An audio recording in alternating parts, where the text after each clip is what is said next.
त्यांना, ताई साहेब एवढ्या महिला तुमच्याकडे काय येतात? ह्या मद्यपान करत नाहीत, काही व्यसन करत नाहीत. त्यांनी मला सांगितलं, महाराज ह्या जास्त उपास धरतात.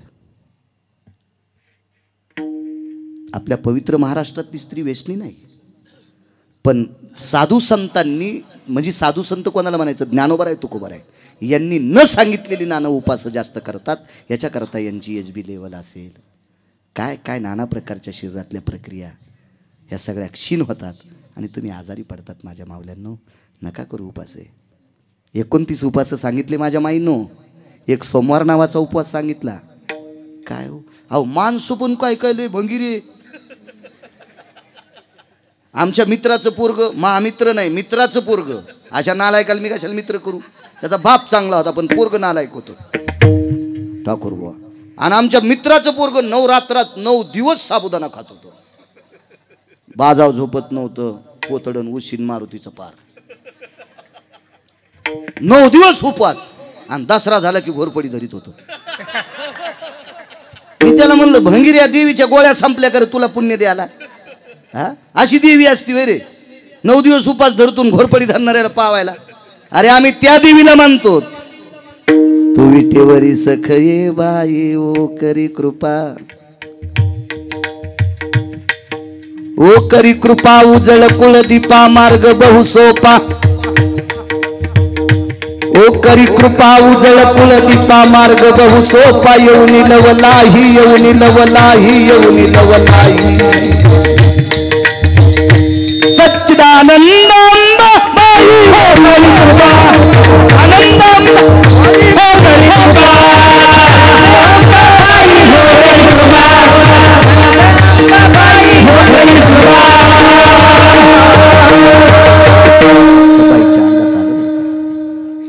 हे अशा अभंग म्हणल्यावर अंगात येत नसते, त्याला दुसरंच म्हणावं लागते. ते पण मला येते, पण नको या गाडीचा अपमान. विठाला विठाला विठाला.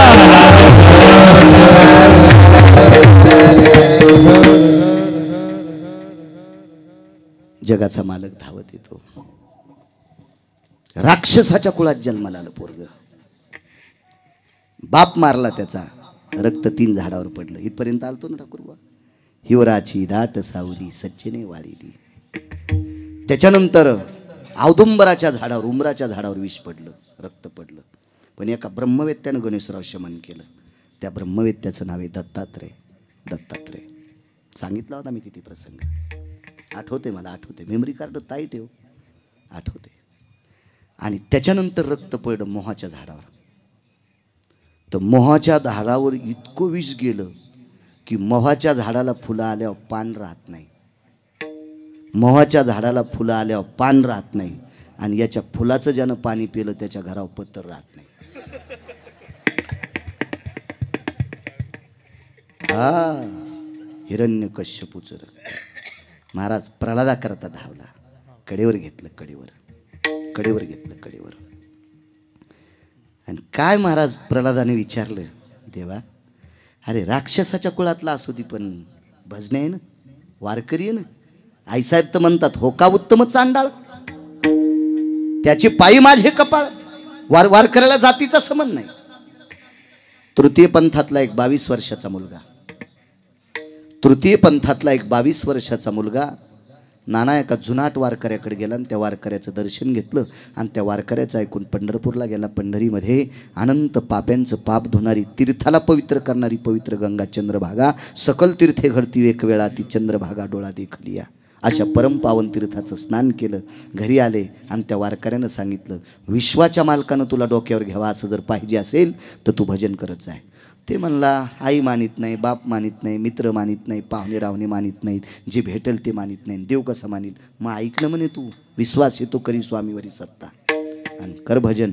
आणि मरेपर्यंत भजन केलं आणि तो तृतीयपंथी मरण पावला, स्वर्गाला गेला. ज्यानं सांगितलं तो स्वर्गाला, भेट झाली, आनंद वाटला. सांगणारा व्यक्ती रडत होता, हाही व्यक्ती रडत होता, पण थोड्या वेळाने खिन्न झाला. महाराज तुमचं ऐकून भजन केल्यामुळं स्वर्गात जागा भेटली, पण खालचे लोक अजूनही मला नाव ठेवतात. खालचे लोक अजूनही मला नाव ठेवतात. कोणाची मायविली तुला नाव ठेवायला म्हणले? आता आता पंढरपुरातल्या मालकानं तुला डोक्यावर घेतलंय, गाथ्यात घातलंय तुला, गाथ्यात गाथ्यात. त्याचं नाव सकाळच्या गाथ्यात आहे. कानो पात्रा खोदू पिंजारी तो दादू,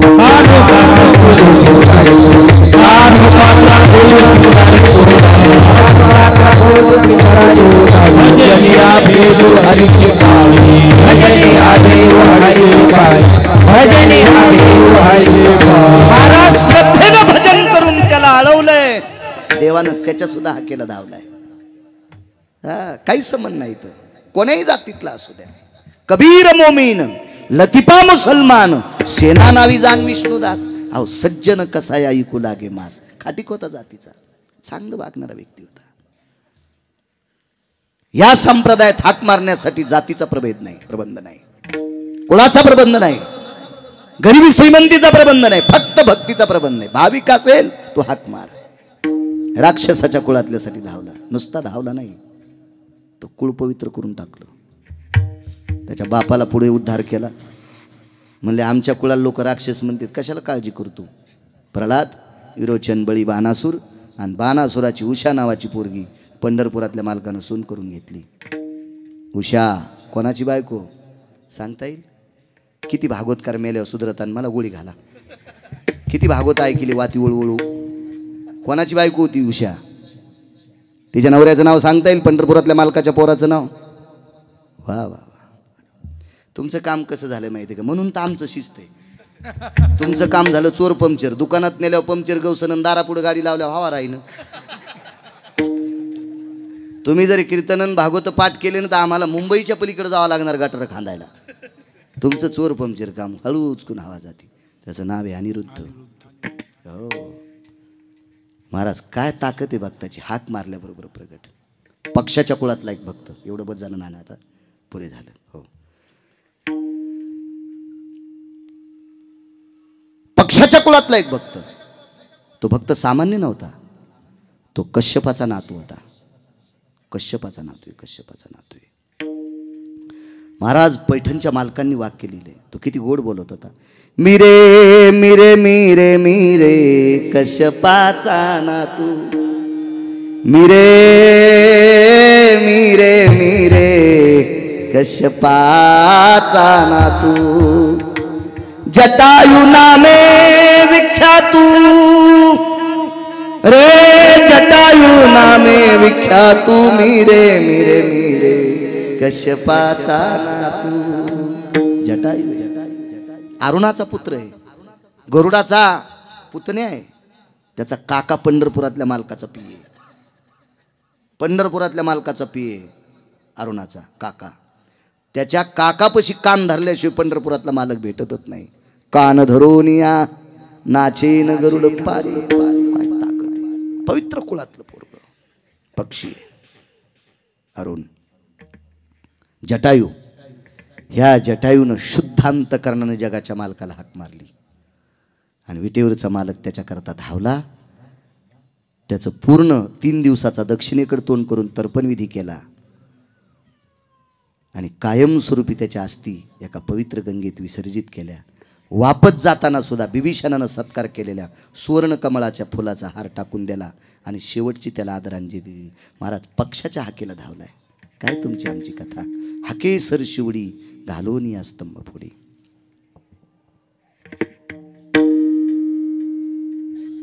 पूज्य श्री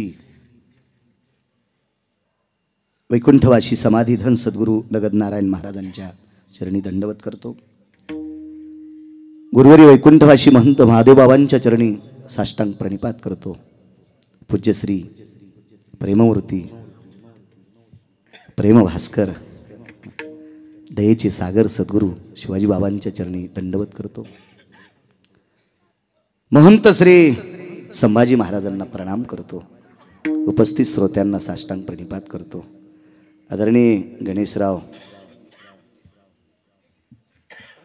नलवडे युवा उद्योजक, तुम्हालाही धन्यवाद देतो. नाना, या मंडळात जेवढी माणसं असतील बऱ्यापैकी नावं आहेत, सर्वांना धन्यवाद देतो. गेल्या 13 वर्षापासनं ही धर्माची लावलेली पताका, ही ज्ञानोबाराय तुकोबारायची धर्म पताका रोवलेली तुम्ही गोड स्वरूपात अजून जशाला तशी ठेवली. काय सुंदर जागा आहे, काय मस्त सुंदर बसण्यासाठी. अंथरण नसलं तरी कोणाच्या अंगाला मळ लागणार नाही. माझ्या भगवान गजानन बाबांची ही पवित्र वास्तू अशा पवित्र मंदिरामध्ये सद्गुरू नगद नारायण महाराजांचा पुण्योत्सव तुम्ही साजरा करता. तुम्हा सर्व सात्विक श्रोत्यांना सज्जनांना प्रणाम करतो. श्री विठ्ठल भैया संपर्क करत होते. भैया तुम्हाला सुद्धा धन्यवाद. आदरणीय अतकरे गुरुजी, गायन क्षेत्रातली बुलंद तोपे, यादव गुरुजी असतील, जे हरी महाराज असतील, आदी करून सर्व महाराज तुम्हाला सुद्धा धन्यवाद. अंतरकर महाराज, महाराज तुम्हाला सुद्धा धन्यवाद प्रणाम. विनेकरी बाबा मस्तक माझा पायावरी या वारकरी संतांच्या. गणेशराव पुनश्च धन्यवाद देतो तुम्हाला. गोमातेची सेवा घडती मला त्यांनी सांगितलं, तुम्ही पेंट पुरवता गडावर. खूप धन्यवाद. मी सुद्धा 100 गायी बसतील असा सुंदरचा गोठा केला. आता येणाऱ्या गुढीपाडव्याला त्याचं उद्घाटन करणार आहे. म्हणजे असं उद्घाटन करायचं म्हणजे कोणाला बोलवायचं असं वगैरे काय नाही. मी फक्त त्या गायी 100 गायी बसतील नाना असं. भरपूर गठोडे, शेतीचं उत्पन्नही चांगलं आहे, चारा भरपूर आहे, काय ताण नाही, भरपूर शेती आहे, त्याच्यामुळं काही चिंता नाही. चारा भरपूर आहे नाही का नाही. हाऊस जर भरलेला असेल, हे आज ऐकू आलं असलं कट करून टाकायचं. हे तू आपण बघ, हो कॅमेरेत जळतील बघा तुमच्याकडून. हो ना. काय झालं माहिती आहे का, मोठाडपण कीर्तनात सांगणं हरामखोरपणाचं लक्षण असते. फक्त मी याच्याकरता सांगते की मला फक्त तुम्ही आशीर्वाद द्यावा. गिरगावच्या बाळूच्या हातानं गायीची सेवा घडावा. पूज्यश्री महाराष्ट्राच्या मातीला पाठवलेलं अतकरे गुरुजी एक रत्न, पडलेल्या मंदिराचा जीर्णोद्धार आणि गायीची साधना, गायीची सेवा करणारे पूज्यश्री पाचपोर बाबा, अशा एका महान महात्म्याचा संदेश घेतला, सल्ला घेतला, त्यांचा आदर्श घेतला आणि 100 गायीची जोपासना आपल्याकडे व्हावी. बाळू तू करावं करावं करावं. भरपूर तुझा हौद भरून चाललाय. आता तू काय हरकत आहे, नाही हौदातलं पाणी सांडलं तर मग शेवाळं येते, त्याच्यात चाटू होते. हो, मग ते चाटू लय मागं लागत असते. हां, ते चाटूचं पाणी प्याल्यावर मग पोट दुखतं, संडास होती, उलटी संडास होत असते, आहे का नाही. मला फक्त ती सेवा घडावी असा आशीर्वाद उदात्त अंतकरणाने गिरगावच्या बाळूला द्यावा. तुम्ही बऱ्यापैकी गायीची सेवा करता म्हणून तुम्हाला गणेशराव धन्यवाद देतो. उपस्थित सर्व माझ्या मायमावल्यांना, सर्व श्रोत्यांना धन्यवाद देतो.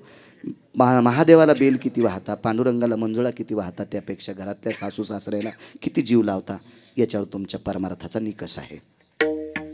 35च्या आतल्यांना सांगतो, महाराजांची कीर्तनं किती ऐकता, वाऱ्या किती करता, त्याच्यापेक्षा आपल्या आईवडिलांना किती मानता याच्यावर तुमचा परमार्थाचा निकष काढला जातो. आपण घरात किती आहिकची धड नाही तर याची परत्रपुसाची काही. जे घरात नीट वागत नाहीत ते परमार्थात येण्याच्या लायकीचे नाहीत. फार फार फार मोठासा गोडवा आहे. आपण घरातल्या लोकांचा आदर करा, सासू सासऱ्यांचा आदर करा. काय परिस्थितीत त्यांनी संपत्त्या आपल्याला कमवल्या. तो एकच विनंती करील जाता जाता, एकाही सुनानं सासूला मथारीन सासऱ्याला मथार म्हणायचं नाही. तुमच्या चपला सगट पाया पडतो, चपला सगट. जी सून सासऱ्याला मथारण सासूला मथारी म्हणील, ही केस पिकायच्या आधीच मरण. मथार व्हायच्या आधी मरण, ती मथार व्हायच्या आधी मरण. कसं शक्य बरं सासऱ्याला मथार कशामुळे म्हणायचं. सांगू का एक मुद्दा नाना, सांगूच का. काय टोपी कडक आहे, इरभळ ऊस साळता येईल अशी टोपी कडक आहे. फेकून हाणली तर गिरगावचा बाळ्या मरण. माझ्या माईंनो जाता जाता सांगतो, चला. मी सकाळी लातूरला होतो एका कारखान्यावर, तिथून घरी आलो. काल राजगडावर होतो. हो, मी काय पायी थोडा फिरलो, इतका काय कणत नाही काय नाही, पण एरी सांगायला तुम्हाला. मी काय पाय तुमच्याच द्यायचं तेल देईल आणि भूत यायला घाईला कुठं पाहिजे चालायला इतकं काय सांगायचं शहाणपणानं. गुरुजी एका म्हाताऱ्याला भेटायला गेलो, 5 मिनटं घेतो जाऊ द्या, घेतो जाऊ द्या. एका म्हाताऱ्याला भेटायला गेलो, हॉस्पिटलमधून घरी आलते. मला पाहिल्याबरोबर म्हातारं बाजेवरलं मागे सरकलं. पलंग होता, चांगला मोठ्या घरचं म्हातारं होतं, 40-42 एकर जमीन होती. मागे सरकलं, हालात महाराज. हो, डोळे भरून आले. महाराज त्या म्हाताऱ्याला भेटण्याकरता बरेच पाहुणे आले असतील, पण मी गेल्यावर फार आनंद झाला. एक लौकिक असतं, एक वेगळा विरंगळ असते. मला एक भेटायला कीर्तनकार आले. गुरुजी त्यांना आनंद वाटला. लागलीच त्यांच्या सुनबाईनं एकच चहा आणला. म्हातारी खुर्चीवर बसलेली होती. किती पवित्र स्त्री आहे भारत देशाची. गिरगावकराला पाहिल्याबरोबर म्हातारी खुर्चीवरली उतरली, मला खुर्ची दिली आणि म्हातारी मालकाच्या पायथ्याला खाली बसली. इतकी पवित्र या भारत देशातली स्त्री. तुम्हाला एक माहीत असेल ना, या भारत देशातल्या जुनाट मावल्या पाहुण्या देखता चहा दूध कॉफी पित नाहीत, आणि जरी पेण्याचा वेळ आला तर भिंतीकडे तोंड करून पेतात. इतकी प्रणाली जोपासणारी या महाराष्ट्राची पवित्र स्त्री आहे. पवित्र स्त्री, पवित्र स्त्री. ती म्हातारी तिकडे बसली. सुनबाईनं चहा आणला. मी आणल्याबरोबर सांगितलं, ताई ताई म्हणलं. तिला ताई म्हणण्याच्या लायकीची नव्हती ती चुडेली, पण म्हणलो मला खातिके घालन ना हातिके बाल लगेच कळतात ना. चेहरा पाहिल्यावर कळत होतं किती पापी आहे म्हणून. पण कसं असतं, आपलं तोंड लहान असतं काय का नाही. कशाला आगावपणा. किती मोठं मळयंत्र असलं, लय मोठं सोयाबीन टाकलं की बॉकना धरीत. त्याच्यामुळे आपलं बारीकच मळयंत्र आहे, कशाला आगाव बोलायचं. म्हणलं ताई दादांना द्या ना. दादा घ्यायचा का तुम्हाला, घ्यायचा का म्हणल्यावर काय म्हणेन दादा. म्हणलं द्या ना ताई. अर्धा कप चहा आणला दादाला. मी घेतला. मी दृष्टांतापुरता घेतला म्हणालो. मी घेतला, दादानी घेतला. लागलीच म्हणलं ताई बाईंना द्या ना. आमची म्हातारी सकाळी एकदाच घेती. अरे बापरे. मुंग्याच आल्या बाळू महाराजाला. मुंग्या. तिला माहित नव्हतं बाळ्या किती रगिले म्हणून. रोगर पेवा पण बाळ्याच्या नादी नाही लागाव. त्याच्या लक्षातच नाही बाळ्या किती आगाव आहे. हो. मी सहज म्हणलं. त्यांना दादा म्हणायचे. म्हणलं दादा लग्न झालं त्यावेळेला किती एकर जमीन होती. एकच सांगतो माझ्या माईनो, सासूला म्हातारी आणि सासऱ्याला म्हातारं म्हणायचं नाही, तर तुमचे पोरं तुम्हाला म्हातारपणे नीट झोके देतील. नाही तर असे झोके देतील, असे झोके देतील कोण्या माळावर पडताना पुन्हा गावसायचा पण नाही. आणि तुम्ही जर सासू सासऱ्याचा आदर केला तर अल्ला आधी झोका देतील, लेकराला देतात तसा. हो, आपण जसं पेरावं तसं उगत असतं बरं माझ्या माईनो. हां.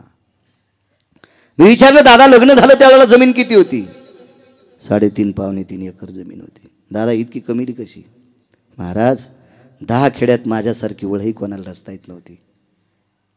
वळे रचणं सोपं असेल. गणेशराव 25च पेंड्या फेकून पहा वळीवर. जर नाही तळ हातापासून दंडापर्यंत जर खवले गेले, त्यातली त्यात कडबा कापलेला असावा. कडबा कापलेला असावा. काय शिपली जाते मग बाळू महाराजाला मोबाईलवर दाखवा, दुसऱ्याच्या मोबाईलवर टाका, मला जरी नसला तरी. 10 खेड्यातल्या वळ्या रचल्या असतील. हो गणेशराव किती कडबा रचला असेल. 1000ला किती जेवारी होती नाना तुमच्या लहानपणी. 10 खेड्यातली वळी इतकी गोड रचायचा. लोक महिना महिना वाट पाहायची. सासलेली जेवारी आडत्याला देऊन टाकायची. पैसे साचल्यावर जमीन विकत घ्यायची. 42 एकर जमीन घेतली. सुपारीचं खांड खाल्लं नाही, तंबाखूचा वास घेतला नाही, जीवनभर बिडी पाहिली नाही. 42 एकर जमीन. आज जमीन 35-36 लाख रुपये एकरची जमीन आहे. 42 एकर जमीन. ठाकूरबुवा किती रुपयाची जमीन झाली ती. चला ती नालायक सून बाजूला उभीच होती. आता सासूला विचारलं बाई तुम्ही काय मदत केली.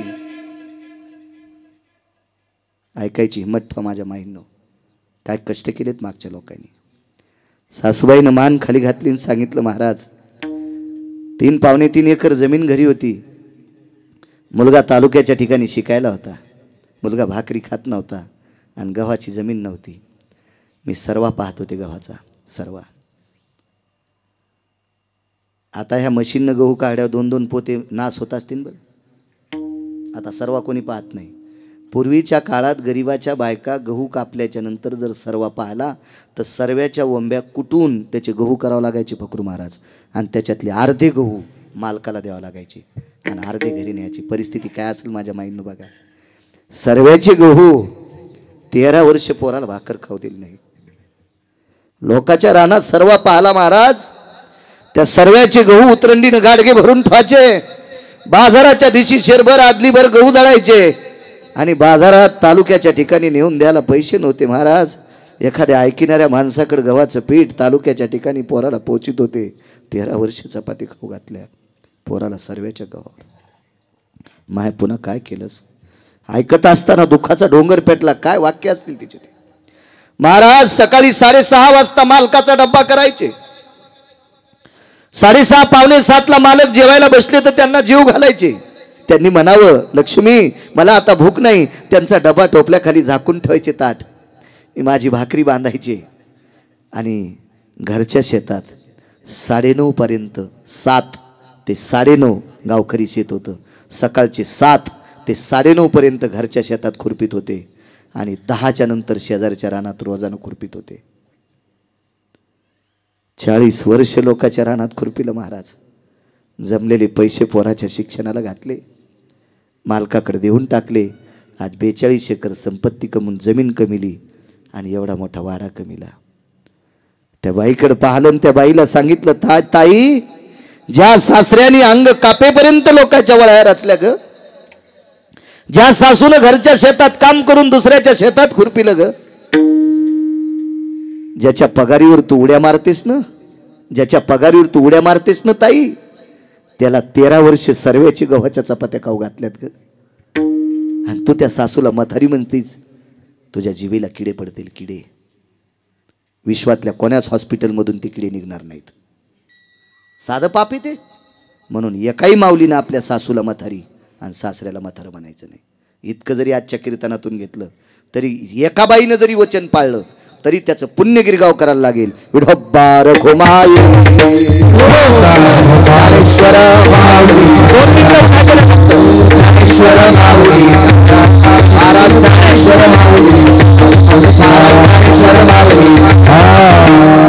फक्त अर्धाच मिनिट भीक मागतो, अर्धाच मिनिट. नगद नारायण महाराजांचा जप. सर्वांनी हातवरी करा.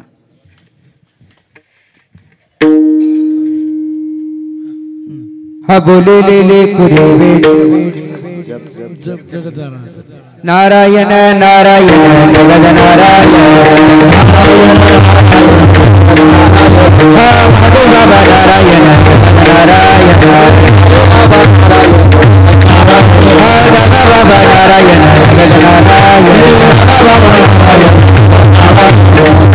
बाबा नारायण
डोळे झाकले आणि पंढरीतल्या मालकाला सांगितलं, मालक, आम्ही वनवासात आहेत रे.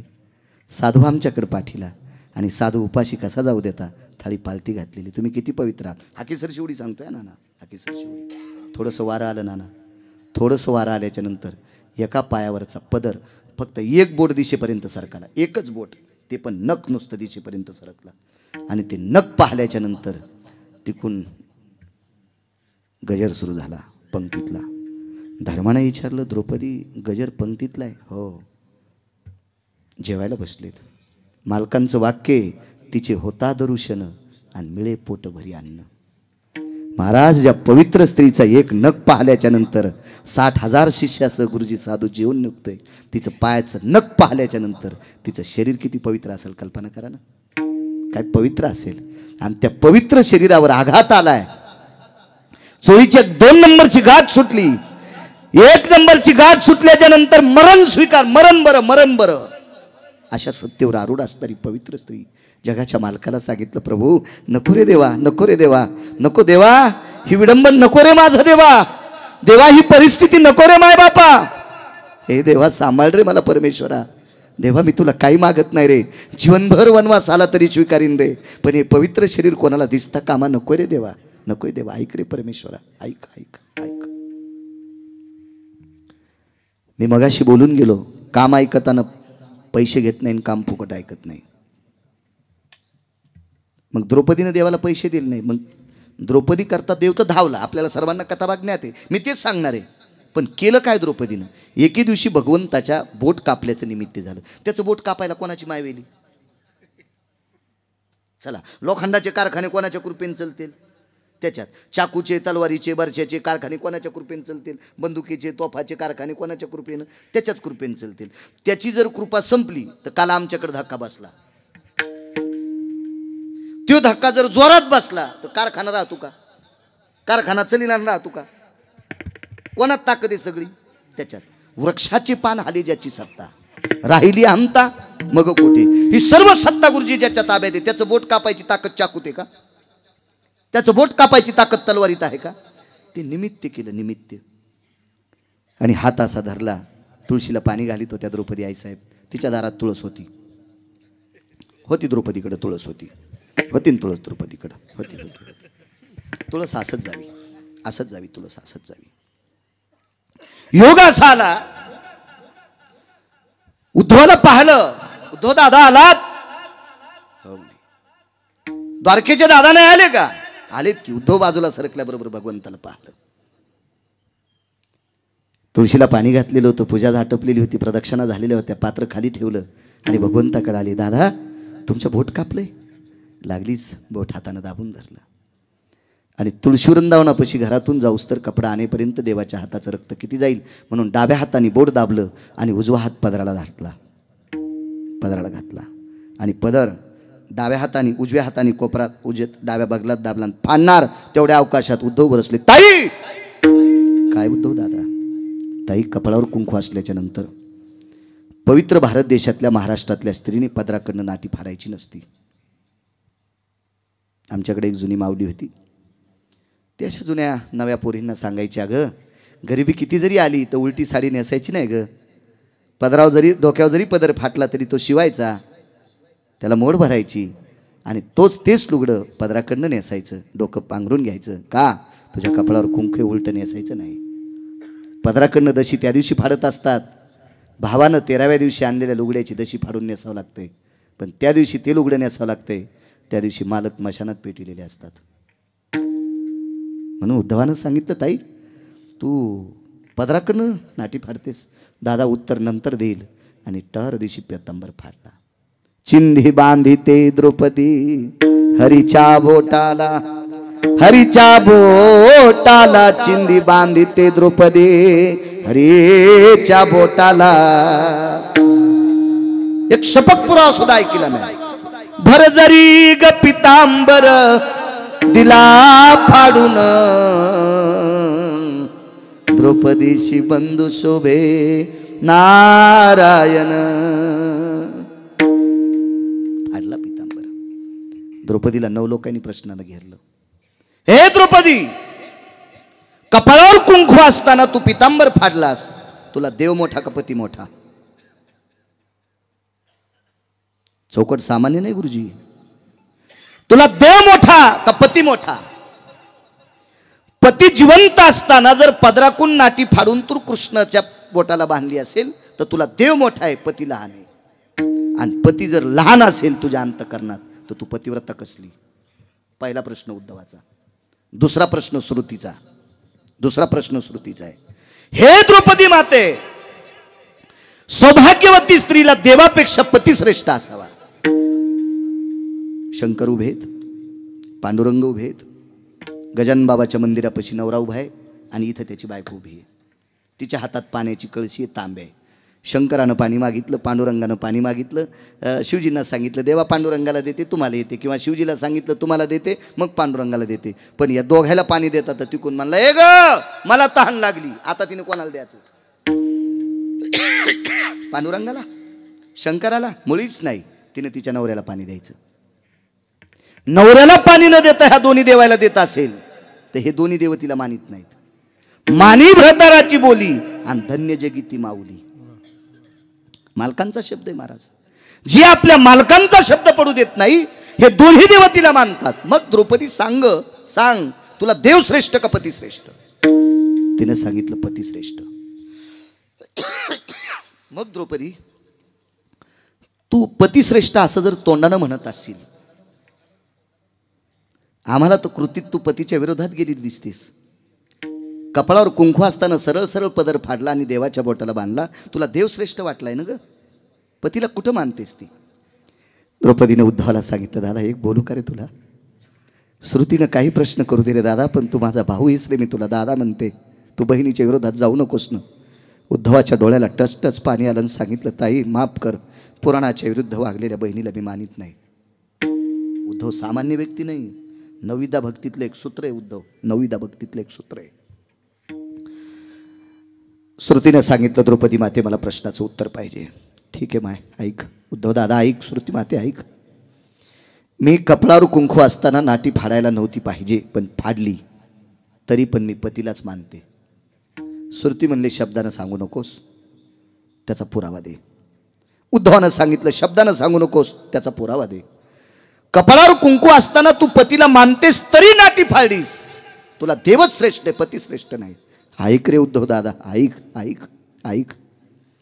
कपाळावर कुंकू असताना पदराकडनं नाटी फाडायला पाहिजे नव्हती, पण या कपाळावर कुंकू किती दिवस ठेवायचे हे ज्याच्या हातात आहे त्याच्यासाठी नाटी फाडी, इतकं लक्षात ठेव. माझ्या कपाळावर सौभाग्याचं कुंकुम किती दिवस ठेवायचे आणि कोण्या दिवशी पुसायचे हे ज्याच्या हातात आहे त्याला जगाचा बाप म्हणतात.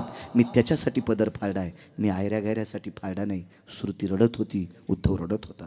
काय द्रौपदी मोठी असेल महाराज, या द्रौपदीची आठवण नसेल का त्याला?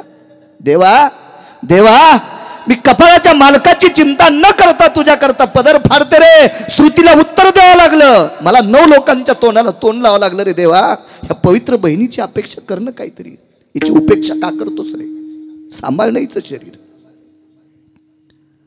द्रौपदी किती श्रेष्ठ असेल मला नाही सांगता येणार, पण गणेशराव, या महाराष्ट्रातली माझी पवित्र माय ही स्त्री किती श्रीमंत आहे आणि किती शुद्ध आहे, एक चरित्र सांगतो तुम्हाला. अल्लाउद्दीन खिलजी नावाचा एक व्यक्ती होऊन गेला.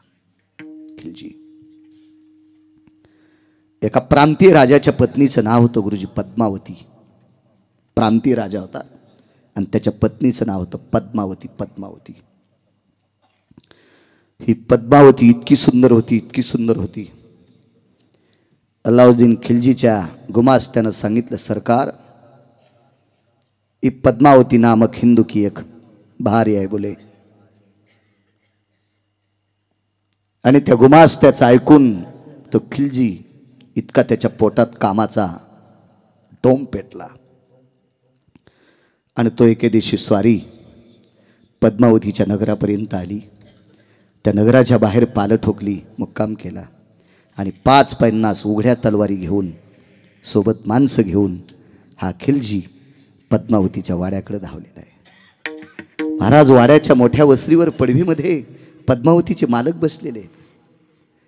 खिलजीकडे पाहिलं, त्या 5-25 तलवारी उघड्या पाहिल्याबरोबर अंतःकरण डबडबलं आणि तो बऱ्याच दूर 200-400 फुटाच्या लांब असताना अंतःकरणाला पीळ पडला. पाठीमागं गेला, डोळ्याच्या कडावल्या झाल्या आणि पत्नीने विचारलं, को भवा रुदंती हा, को भवा रुदंती हा, पती आपण कशा करता रडता मालक, कशा करता? खिलजी आलाय. मालक, मरणाची भीती वाटते? नाही ग, मला मारणार नाही, मला तो तलवार मारणार नाही, मला कापणार नाही, मला तोडणार नाही, काही नाही, माझी संपत्ती पण घेणार नाही. मग रडता कशा करता?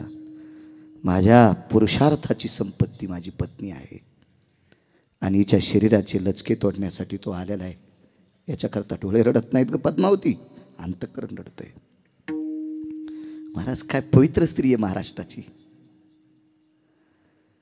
त्या पवित्र स्त्रीनं करी गुरुजी पदराच्या कोपऱ्याने नवऱ्याचे डोळे पुसले आणि सांगितलं, मालक, तुमच्यासारख्या पुरुषार्थ संपन्न पतीच्या नावानं ललाटावर कुंकू लावते. कोणाची मायवेली या पतिव्रतेला हात लावायची? कोणाची मायवेली? मालकानं सांगितलं, पद्मावती तो फार वितंडवादी आहे ग, तो फार उग्र आहे, त्याच्या अंतःकरणात दयामया नाही, राक्षसापेक्षा तो क्रूर आहे. तो तुझ्या शरीराचे लचके तोडण्यासाठी आलेला आहे. काळजी करू नका मालक, काळजी करू नका, मी तुम्हाला वचन देते, वचन देते. तिनं 2 वाक्य सांगितली होती, ते वाक्य तुम्हाला पुढे सांगतोय, थोडंसं दमदारा. मालक, फक्त 10-5 मिनिटापुरती खिलजीला तिथे पडवीमध्ये वसरीमध्ये त्याला थोडं स्थिर करा, तोपर्यंत तुमची पत्नी काय करेल हे तुम्हाला नंतर कळेल. वाड्याला दरवाजे 2 होते, एक परस दरवाजा म्हणतात, त्या दरवाजातून गाईच्या गोठ्याकडे जाता येत होतं, पाण्याला जाता येत होतं, सरपण काडी आणायला जात होतं. वळही तिकडेच पाठीमागं होती. पाण्याचा आडसुद्धा वाड्याच्या बाहेर पलीकडेच होता. कर्मनो गहनोगती तो आड सुकलेला होता, त्याला पाणी नव्हतं गणेशराव.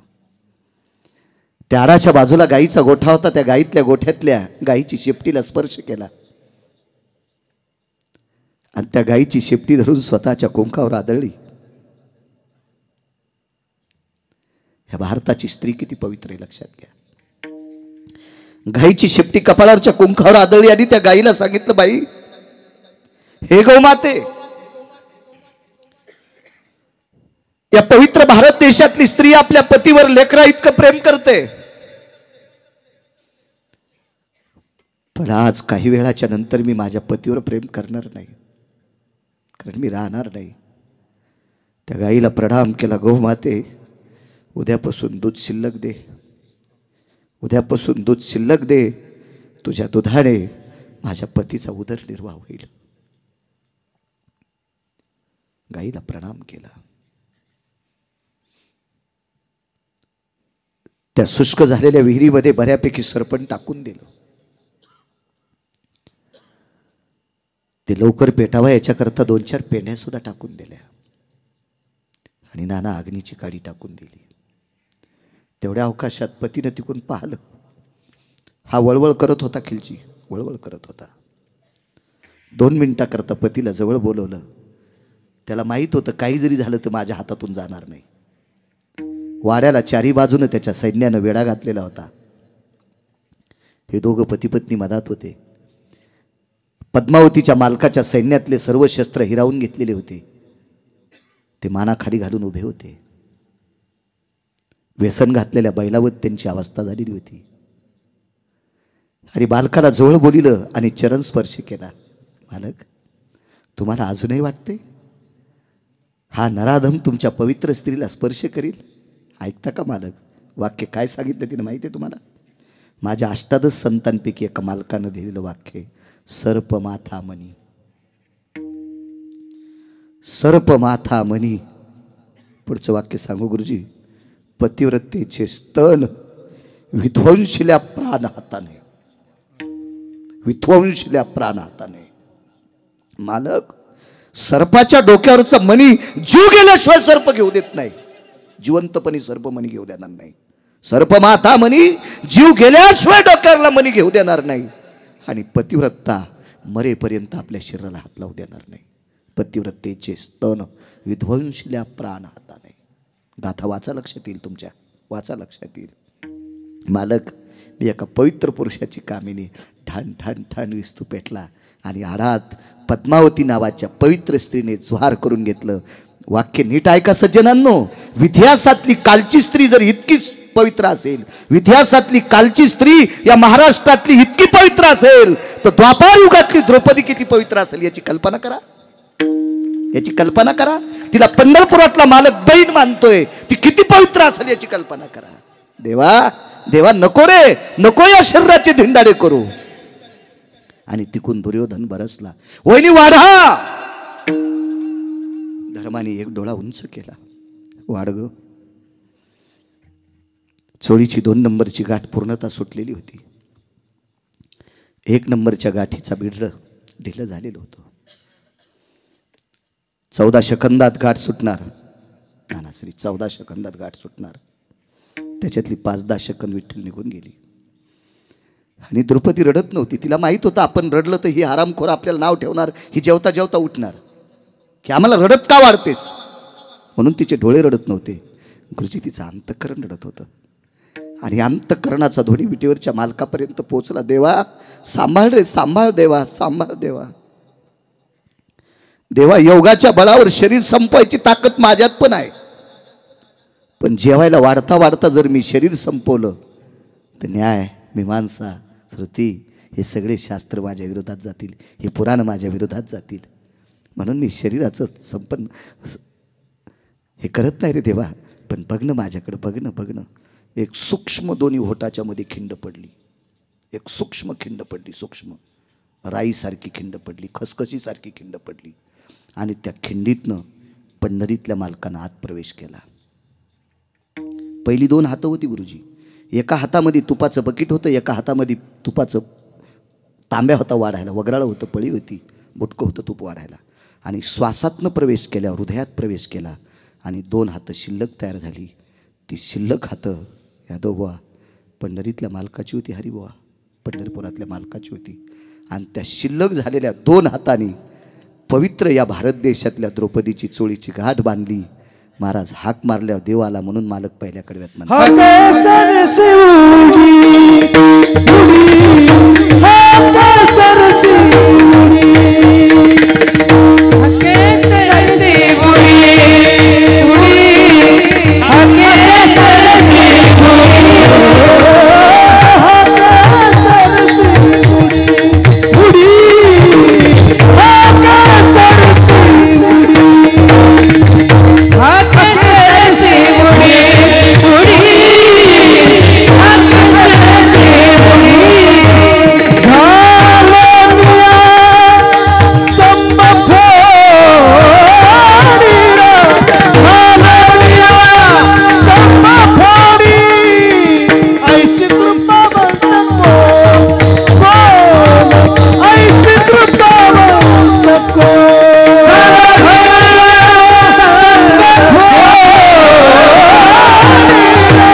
मारल्याच्या नंतर जगाचा मालक आला. चोळीची गाठ सुटल्यावर आला, वस्त्र हरण करत असताना झाला. कौरवी पांचाळी सभे माझी आणली, वस्त्र हरणे वस्त्र कैसी झाली माऊली.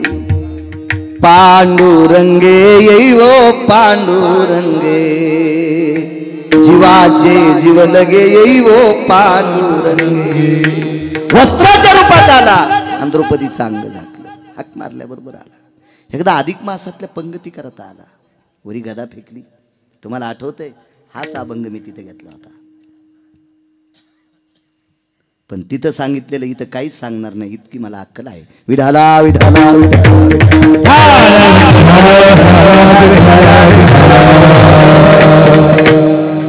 मेमरी कार्ड चांगले ना माझं, म्हणून तर मी मोबाईल साधा वापरितो. याला शिव्या पाठ येत 250 लोकांनी दिलेले ऐकू ऐकू. 6 शिव्या ऐकली की पाठ होती, डिलीट होतच नाही. तुमचे मोबाईल तरी चुकीचं बटन दाबले, जे जाऊन ते दुसऱ्याला जातं.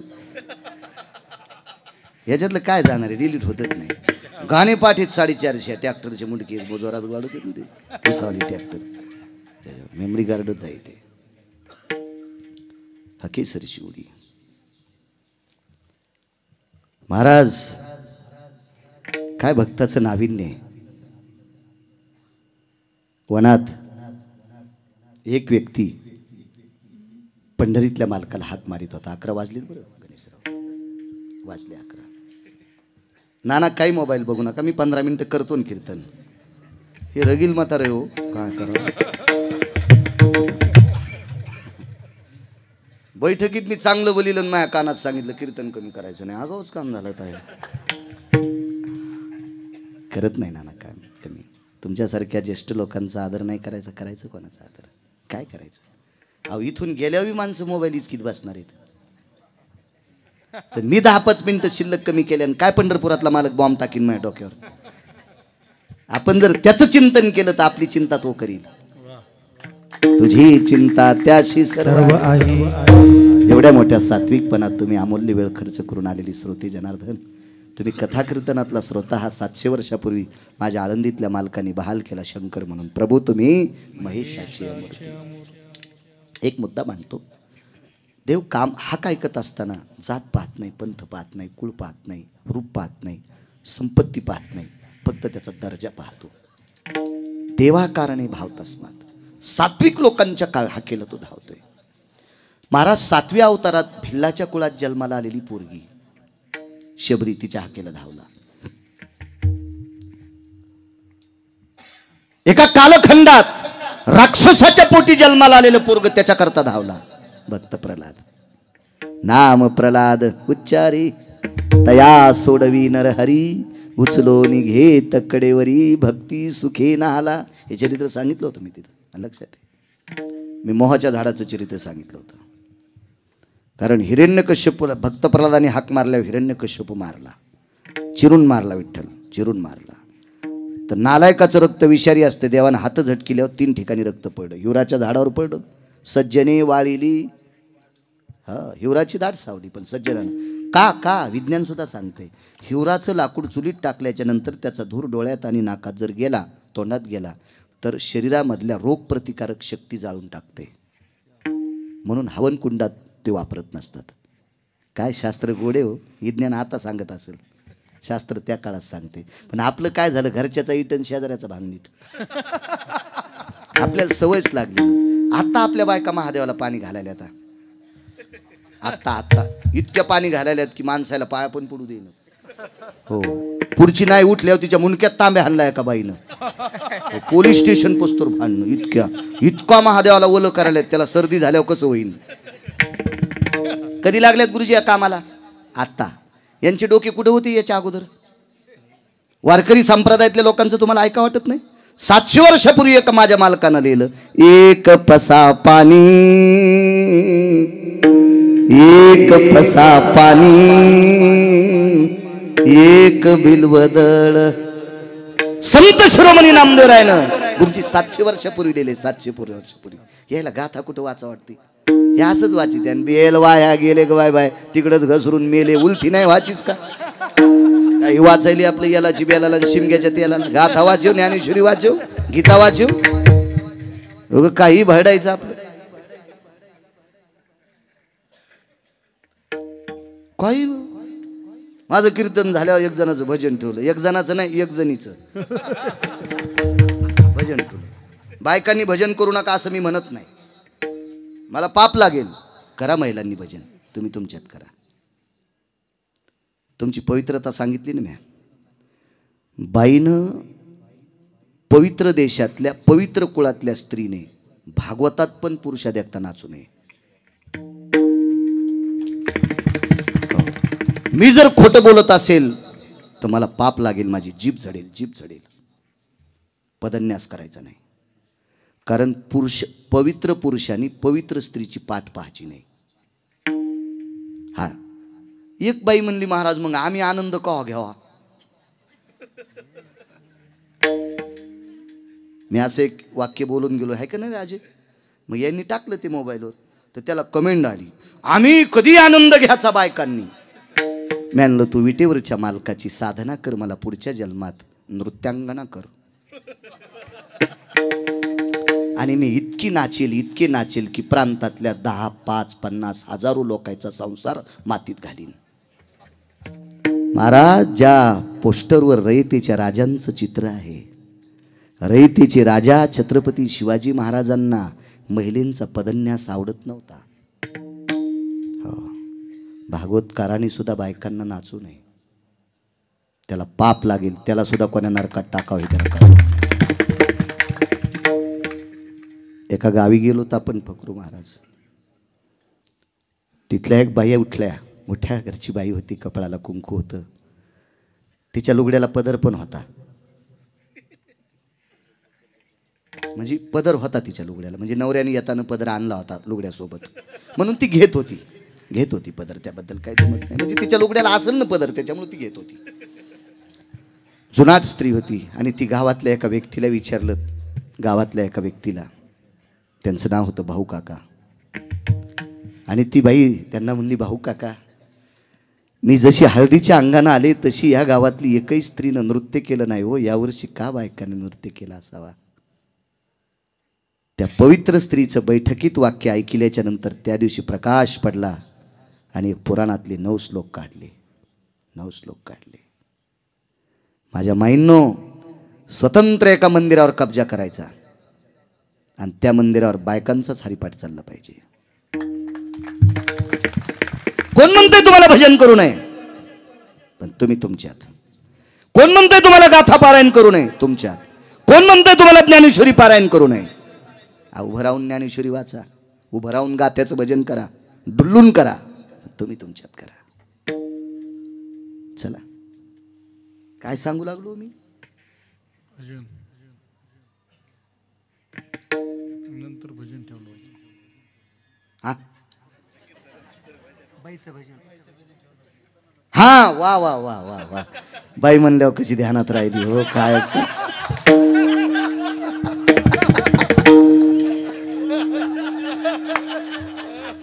एव्हा कीर्तनकारापाशी खरं बोललं तरी बॉम्ब पडते. भजन ठेवलं गुरुजी म्हणलं आता ऐकावं आपण भजन. मला श्वासाचा आजार असल्यामुळे अगोदर जेवता येत नाही. आम्ही त्या पिवळ्याच्या व्यापाऱ्यांकडे बसलो होतो. हो हो ना, मग पिवळे सोन्याचीच व्यापारी न ते, लोखंडाच्या थोडंच पिवळं म्हणतात. कायच करावं, माझ्या गोळ्या संपल्या का काय राजू, आगाव धंदानाथ आहे का पावर. त्यांनी बऱ्यापैकी बरंच आणलं होतं. ते दाबलेली उमरं, त्याला अंजीर म्हणतात का, ते वाकड्या तोंडाचे ते काजू. मी आपलं शेंगदाण्यालाच काजू म्हणून खात असतो.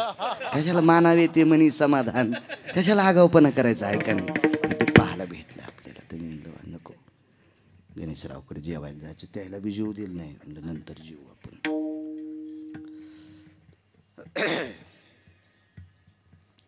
श्वासाचं म्हणलं आपलं नंतर जेवायला बसलो आणि इकडं भजन सुरू झालं. काय अभंग गोड होता. पार्वती पार्वती महादेव संन्यासी कसा झाला गणपती. हे द्या तुम्ही वळवळ करायलास, हे अभंग रे. दुधन भाकरी होती हो, ती दुधन भाकरीचा गुळणाच बाहेर आला. अरे बाप रे, म्हणलो कोण्याच गाथ्यात अभंग असेल बाबा ते. नक्की ब्रह्मदेवाची चुलती असेल म्हणलं बाबा. हिला इतकं शास्त्र कळालंय, कसा झाला गणपती. नका माझ्या माईंनो गाथा वाचा, ज्ञानेश्वरी वाचा, गीता वाचा. उपास माझ्या ज्ञानोबराय तुकोबाराने सांगितलेली धरा. एक सांगू सज्जनांनो, या पवित्र महाराष्ट्रातली स्त्री पुरुषासारखं व्यसन करत नाही. तरी पण तुम्ही सात्विक तात्विक सदाचारी माझ्यापेक्षा कितीतरी वर्ग शिकलेली माणसं आहात. मी जालना हॉस्पिटलला जात असतो उशे साहेबांकडं. त्यांच्या धर्मपत्नी गायनिक आहेत, प्रसूती तज्ज्ञ आहेत. मी एके दिवशी